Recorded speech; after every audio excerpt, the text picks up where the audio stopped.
We're here outside of Canberra in Australia with Forestrack, and it's gonna be a really good day.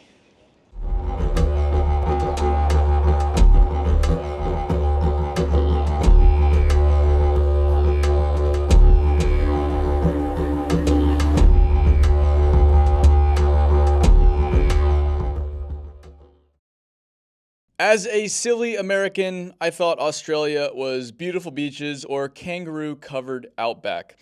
But believe it or not, Australia also has mountains. And these specifically are the snowy mountains outside of Canberra, which is Australia's Washington, D.C.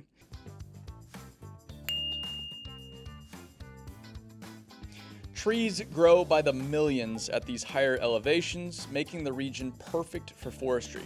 The forestry industry is enormous here, but it's also had its fair share of setbacks. You may remember the horrible fires across Australia during the 2019-2020 season. This area was ground zero, and now it's up to the companies like Forestrack to clean up the burned trees and replant entirely new forests. And that is where today's story starts.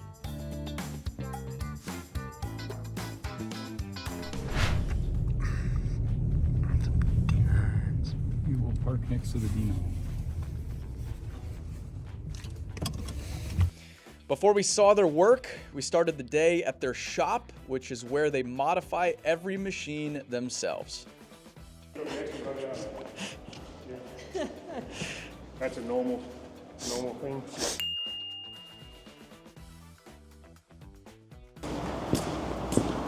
We modify the rippers to the forestry, so they either rip it 3 or 3.6 wide, and that's what the trees are planted on the contour. When you look today, you'll see, and we pull a wing in the ground, and that shatters the ground down underneath.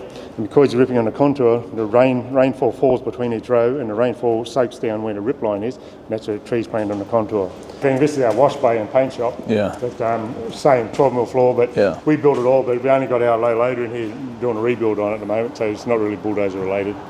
And you see all the different pressure cleaners on the wall, 1, 2, 3 and 4. And they all turn on here with a subboard.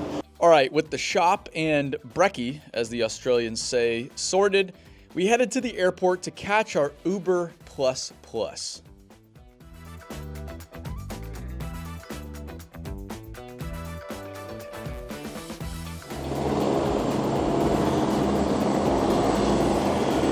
Our Uber has arrived.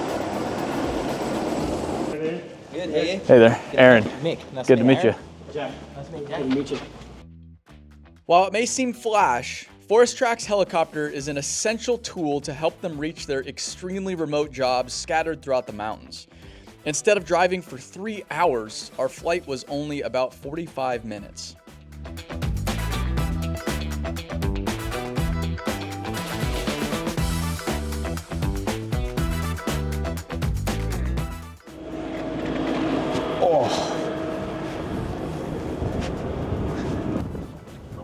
Okay, well that was nice. We just took our Uber from Canberra up into the snowy mountains. We're with Forestrack. This is logging land, and right here is what they're after, not this pine cone, but the actual tree, the pine tree. It's a modified pine tree. It grows best at elevation, so up in these mountains, it's all planted with this pine. It's harvested after 15, 20, 30, 40 years, depending on what they're making, whether it's dimensional lumber, it's paper products, or something else. The native species does pretty well. It's pretty fire resistant, but the pine, it goes up like a tinderbox. So here we are, 2024, 5 years after the fire, and they are gonna get this land replanted, because after all, pine is a crop. People look at it as a tree, but it's really a crop that we need as human beings. So Forestrack has a logging forestry excavator down here that we're gonna check out, and then they have their D8 over there. And we'll take you all through the process regarding what it takes to get this land replanted and growing once again.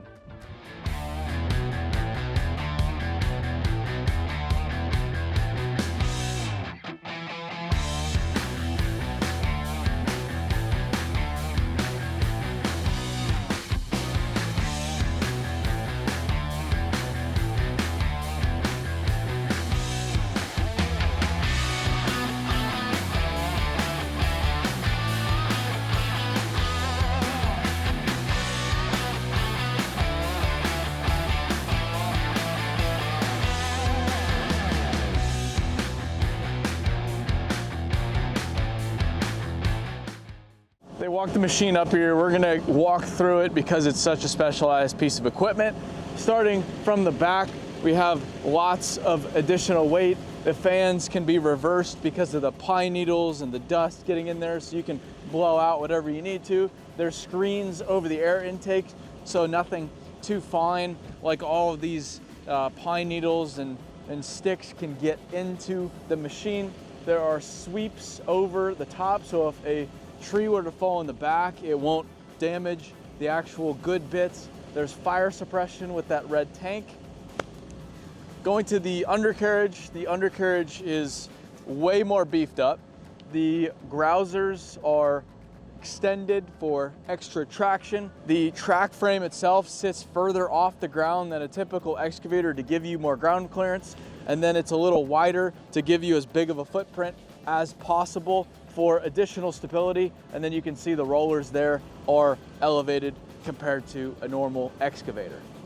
The cab is not at all your typical excavator cab. Most importantly, this thing is armored so that if a tree were to fall on top of this, I would be fine. So the entire frame is really, really beefed up. The window itself is 2-inch thick Lexan. It's not glass. And then they have additional guarding in front of this big pane of Lexan and on top of the Lexan above the cab, so that it just doesn't scratch up. But you don't need that guarding. It doesn't actually protect the cab. The cab itself is built to endure some pretty gnarly impacts. The business end of the machine, the work tool.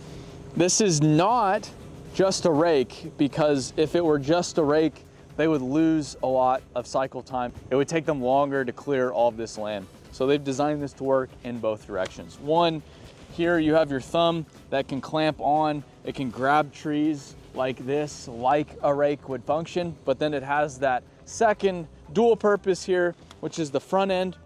You can see the wear steel on each one of these essentially rippers that they've custom built so that the operator can push stuff into piles and grab stuff all from the same position, making this machine way, way more efficient. Now to check out the heavy artillery, Forestrack's modified dozers.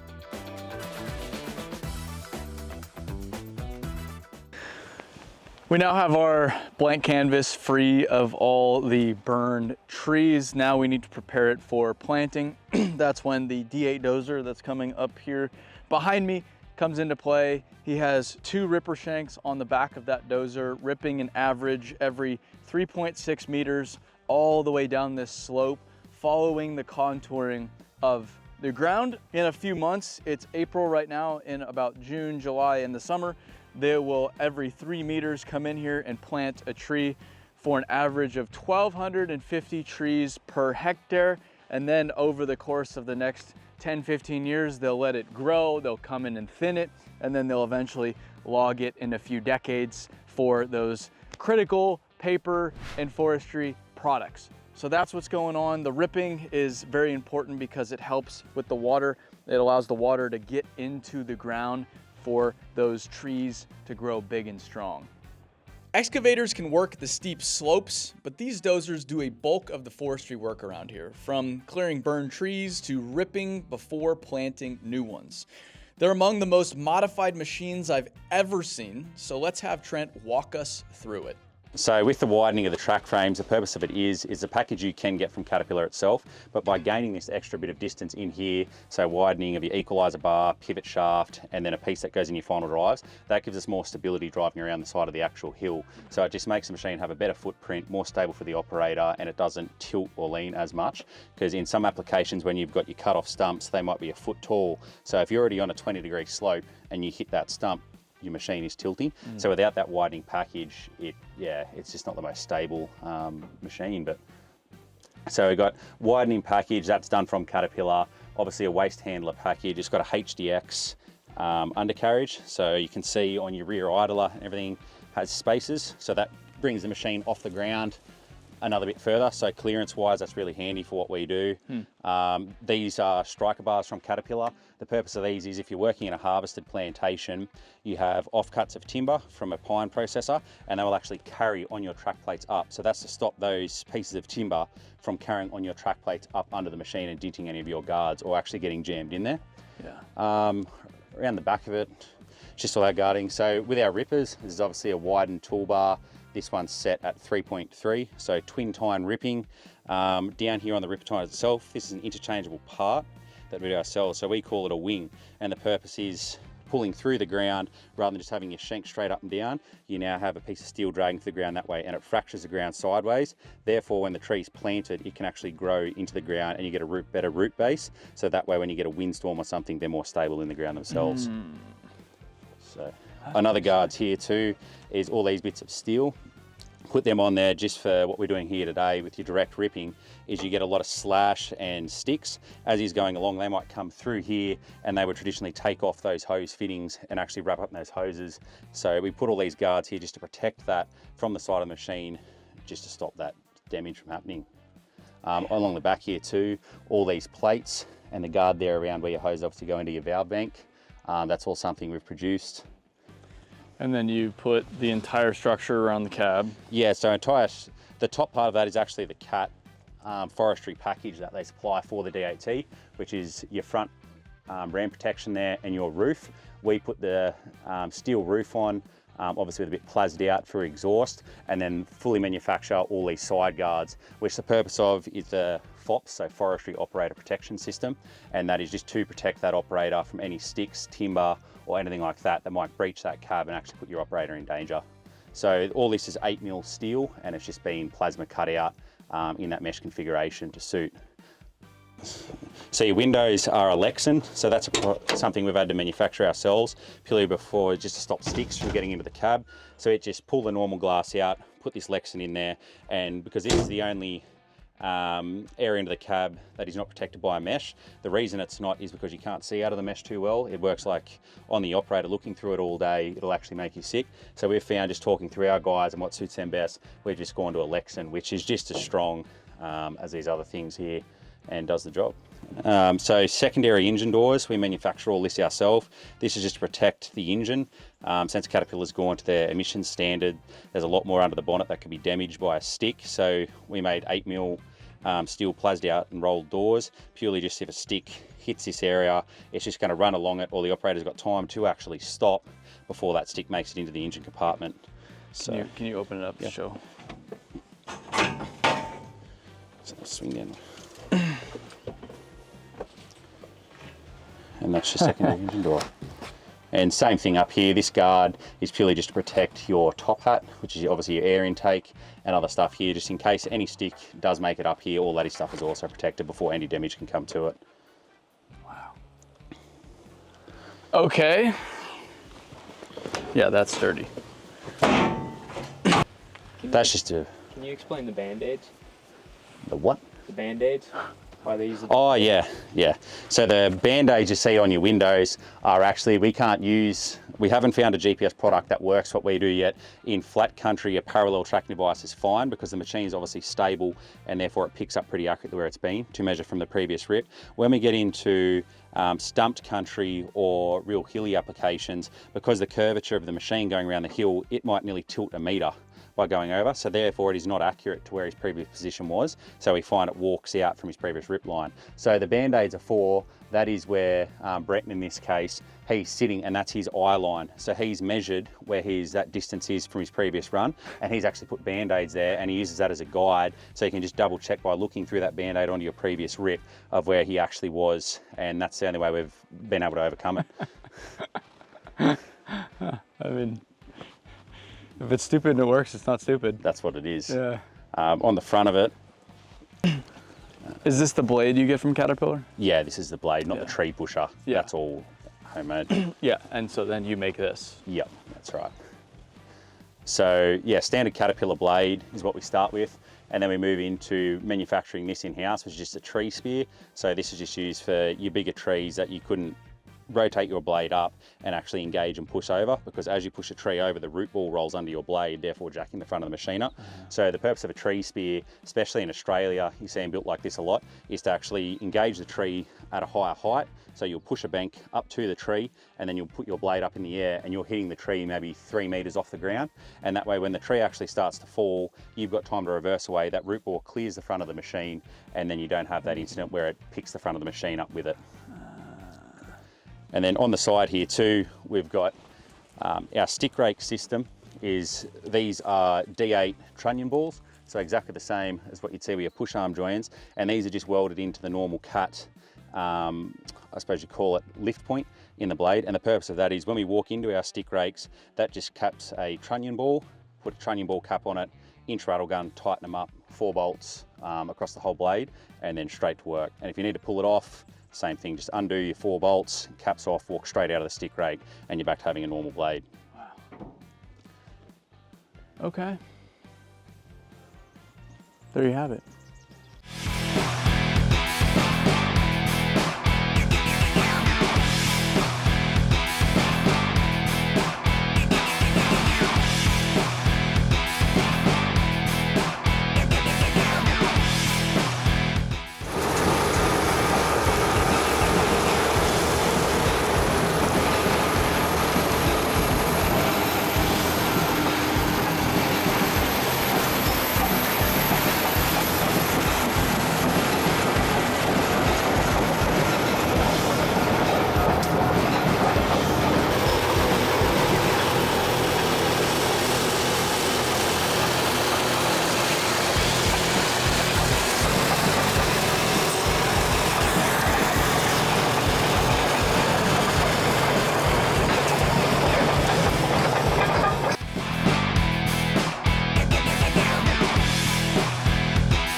It's now time for the chopper ride back to town, where we'll pick up the cars and head to the final site.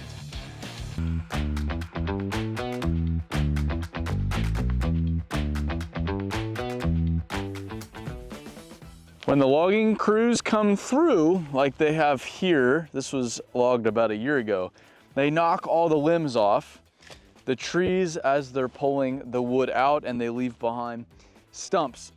Now this is a lot of vegetation left on the ground, and if we were to plant trees right now, they wouldn't grow all that well. We have to do something with them. And rather than putting all of this into piles and burning it, re-releasing that carbon, we have this machine over here. Now this is the same D8 we saw previously ripping, but if you look closely, you will notice this enormous drum it's pulling. It's about 16 tons. It has a connection point on the ripper, and then it can also pivot this way. And what happens is this D8 tractor drives it back and forth. As that beats the ground, it tears up those stumps. It mixes all of the vegetation into the earth, and then they can rip it, and then they can replant it. And we are about to see this absolute unit in action.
For either burned or logged land, the end result is the same.